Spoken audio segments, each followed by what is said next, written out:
인간이 하나님의 뜻을 기다리지 못하고 자기의 생각대로 계획을 막 내지르니까, 발을 내디르니까 뭐가 발생해요? 문제가 발생했어요. 첫 번째, 사라가 자기의 방법대로 하나님의 뜻을 해결해서 자기가 멸시당하는 결과를 받게 됐죠. 두 번째, 사라는 하갈과의 문제가 발생하니까 아브라함을 원망했습니다. 그러니까 부부 사이의 관계가 깨지기 시작했죠. 세 번째요, 사라가 하갈을 학대했습니다. 예전에는 좋은 주인과 종의 관계였습니다. 왜냐하면 남편의 아이를 낳을 아이로 하갈을 천거할 만큼 두 관계가 좋았다는 얘기입니다. 근데 지금 이제 뭐가 됐어요? 원수가 돼버렸어요. 네 번째요, 사라의 학대로 하갈과 뱃속의 아이가 죽음의 길로 내몰리게 됐습니다. 그러니까 사라가 뭐하는 사람이 됐어요? 생명을 함부로 죽임까지 내모는 여인이 돼버렸다고요. 여인의 저주는 무섭거든요. 이 모든 선택이 누구의 잘못입니까? 하나님의 뜻을 자기의 생각대로 판단한 사라의 잘못이며 그 방법을 그대로 받아들인 아브라함의 잘못입니다. 근데 여기서 잠깐 우리가 요것만 잠깐 짚고 한번 넘어가죠. 저기서 하갈은 오늘 이야기의 본문의 중심 인물은 아닙니다. 이 언약의 중심은 아브라함과 사라죠.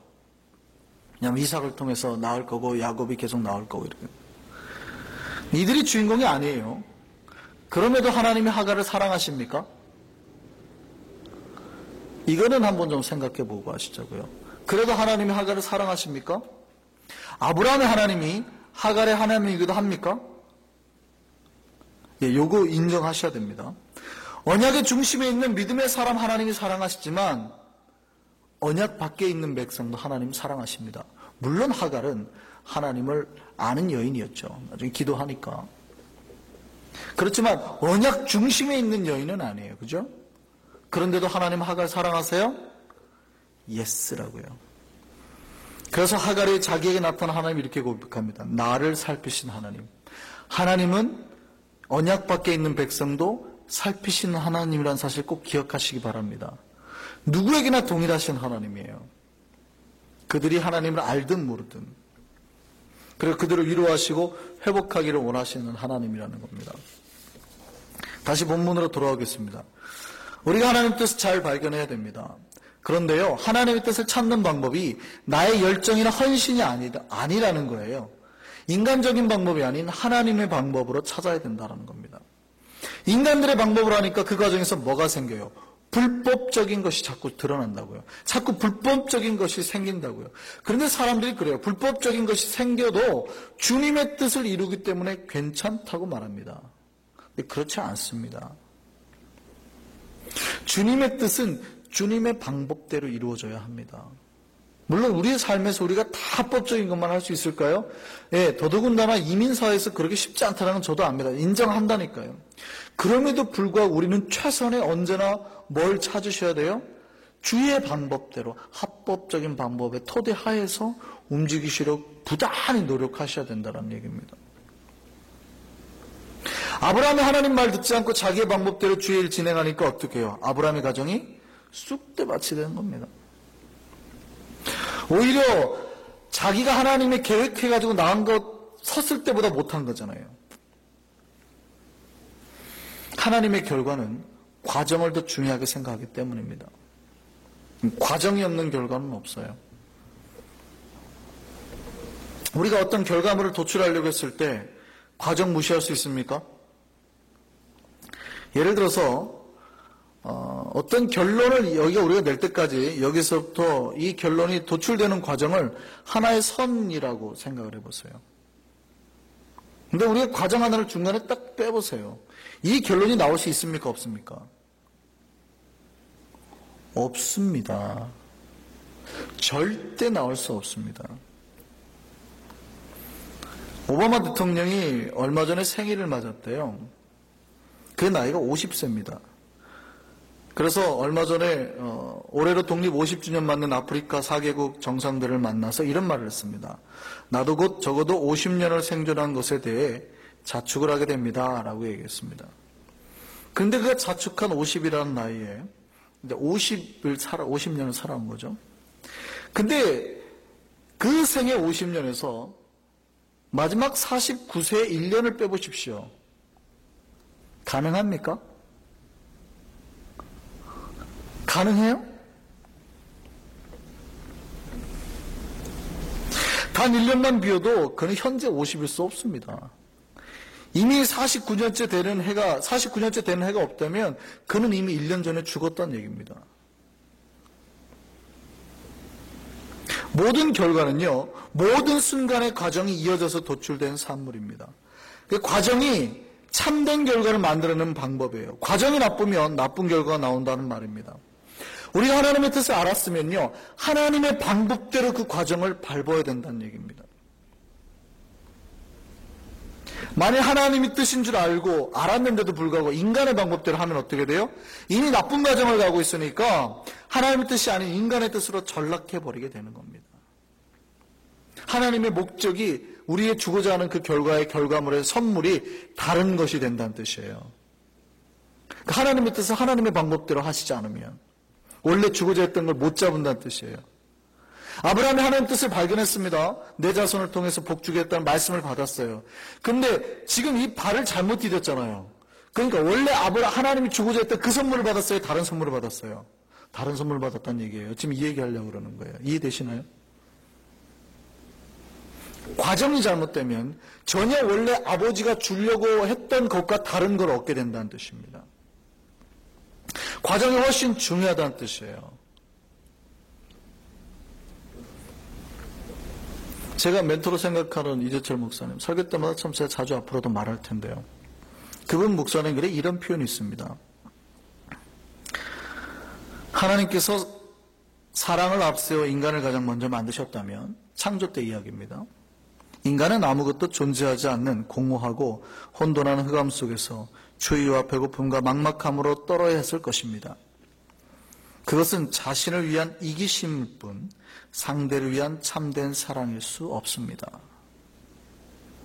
하나님이 창조할 때 인간을 사랑한다고 그래가지고 하나하나의 과정을 만들지 않고 인간을 바로 만들었다 그러면 그것은 자기의 이기적인 사랑일 뿐이라는 거예요.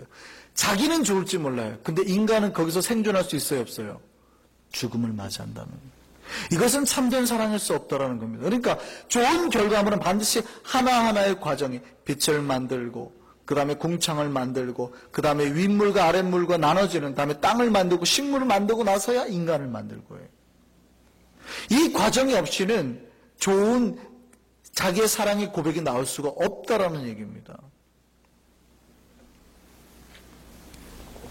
결론을 중요하게 생각해서 사랑만을 이루어내는 욕심으로 왜곡된 방법을 선택하면 반드시 하나님의 결론이 아닌 오류와 문제투성의 결론이 도출된다는 겁니다.